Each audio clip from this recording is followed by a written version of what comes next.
में ब्रह्मेश्वर मुखिया की हत्याकांड का आज 9वीं बरसी है और आज 9 साल पूरा हो चुका है, मगर इस हत्याकांड में हत्यारा कौन है यह नहीं पता चला। वैसे बता दें, ब्रह्मेश्वर मुखिया का इतिहास अगर खंगालेंगे तो उन पर 200-250 लगभग आंकड़ा नहीं पता है, 277 हत्याओं का चार्ज उन पर लगा है, आरोप उन पर लगा है। 22 मामलों का संगीन और कुछ संगीन मामले और ऐसे 22 मामलों का उन पर आरोप है। उन पर यह आरोप है कि वह नरसंहार के नेतृत्व कर रहे थे। उन पर यह भी आरोप है कि वह कई हत्याकांडों में सीधे तौर पर शामिल थे। उन पर यह भी आरोप है कि वह कानून में उनके समर्थक हाथ में लेकर कानून तोड़ कर चलते थे। उन पर यह भी आरोप है कि कई हत्याएं उनके इशारे पर हुए हैं। अब उनकी जो 2012 में हत्या हुई 1 जून 2012, आज है 1 जून 2021, तो 9 साल हो गए।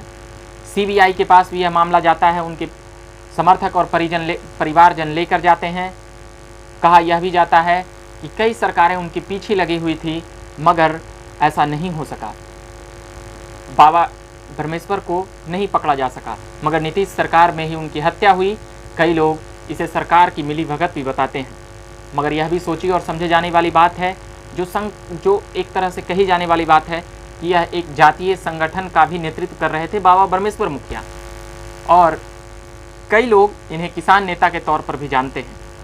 वैसे अगर 30 साल पहले के इतिहास में जाएंगे तो बिहार का राजनीतिक माहौल ही कुछ ऐसा बन गया कि बैकवर्ड और फॉरवर्ड यहाँ पर ज़्यादा हो रहा था, इसलिए बाबा चर्चाओं में आते हैं और बाबा ब्रह्मेश्वर मुखिया के नाम से जाने जाते हैं। ब्रह्मेश्वर मुखिया इनका प्रचलित नाम है और बाबा भी कहकर कई लोग संबोधित करते हैं, इसीलिए हम इन नामों के साथ बाबा जोड़ रहे हैं।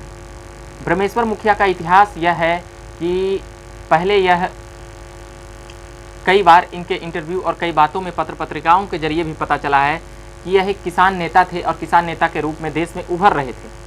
मगर कहा जाता है कि नक्सलियों के खात्मे के लिए बाबा ने हिंसा का रास्ता अपनाया, या कह सकते हैं कि अपनी रक्षा के लिए ब्रह्मेश्वर मुखिया ने उसे प्रतिकार के रूप में लिया और अपनी रक्षा के तौर पर उन्होंने एक संगठन बनाया, रणवीर सेना।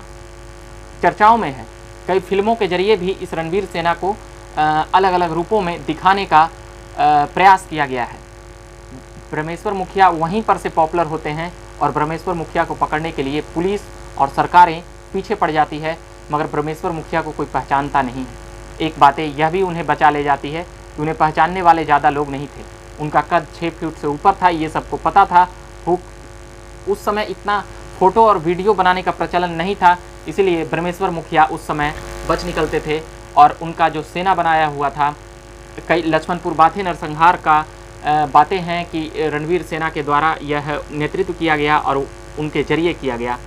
तो हमने बता चुके हैं कि बैकवर्ड और फॉरवर्ड जिस प्रकार से बिहार की राजनीति में 90 के दौर से जो बना, उसी का कह सकते हैं कि एक तरह से कोई एक चीज़ होता है तो उसके चीज़ में प्रतिकार होता है, तो उसी के लिए यह संगठन कहा जाता है उनके समर्थकों का कि बना है। 1994 में इसकी काफ़ी डिमांड बढ़ जाती है और एक खास जाति भूमिहार जाति से यह आते थे और भूमिहार जाति का इसमें संगठनों का मतलब कि सहयोग भी मिला।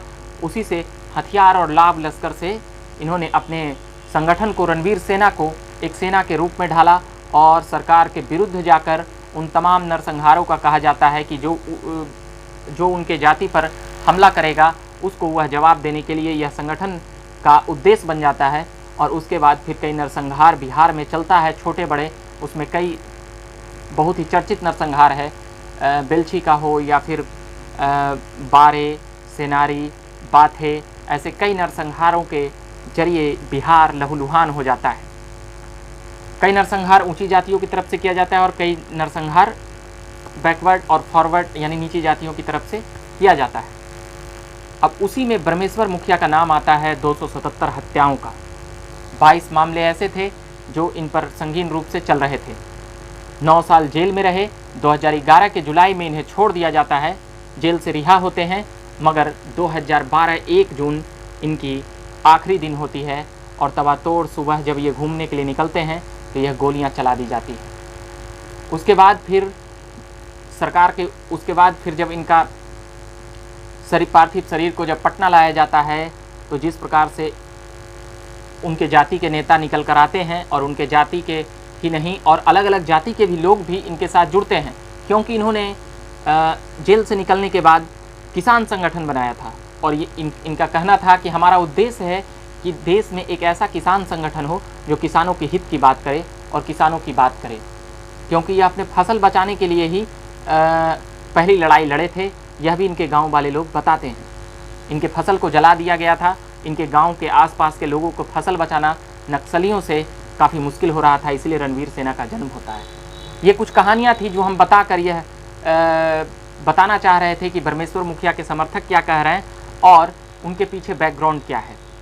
जब इनका डेड बॉडी आ रहा था तो यहीं पर पटना में बिहटा में जब सीपी ठाकुर वहाँ पर पहुँचते हैं और भी कई भूमिहार के नेता वहाँ पर कहा जाता है कि पहुँचते हैं, उन पर इनके समर्थक गुस्सा हो जाते हैं और राजनीति नहीं करने का आरोप लगाते हैं। ब्रह्मेश्वर मुखिया के सबसे दूर जाने के लिए उन नेताओं को कहते हैं, जबकि डॉक्टर सीपी ठाकुर पद्मश्री से नवाजे गए हैं, WHO ने इन्हें भी अवार्ड दिया है। ये बातें वो समर्थक भूल जाते हैं। कई बातें हैं, उस समय के DGP भी जाते हैं, कहा जाता है कि उनके साथ भी धक्का मुक्की या कुछ ऐसा बर्ताव किया जाता है, क्योंकि उस समय किसान नेता और कई लोगों का कहना है कि एक तरह से रणवीर सेना के अध्यक्ष सुप्रीमो की हत्या हुई थी। लोग आक्रोशित थे, लोग नाराज थे, लोगों का कहना था कि सरकार ने यह कराया है।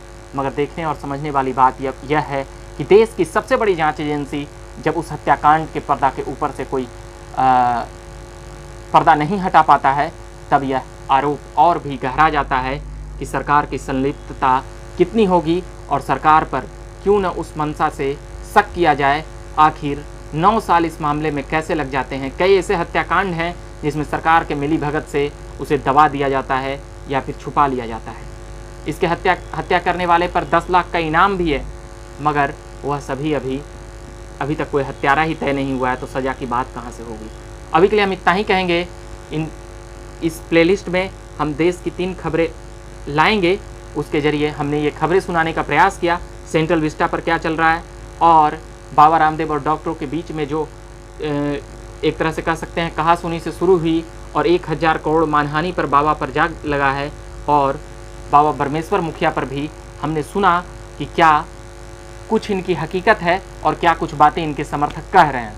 अभी के लिए हम इतना ही कहेंगे। आप देख रहे होंगे झकास भारत, तो ज़रा सब्सक्राइब कर लीजिएगा। और भी तमाम खबरें हम सुनाते रहेंगे।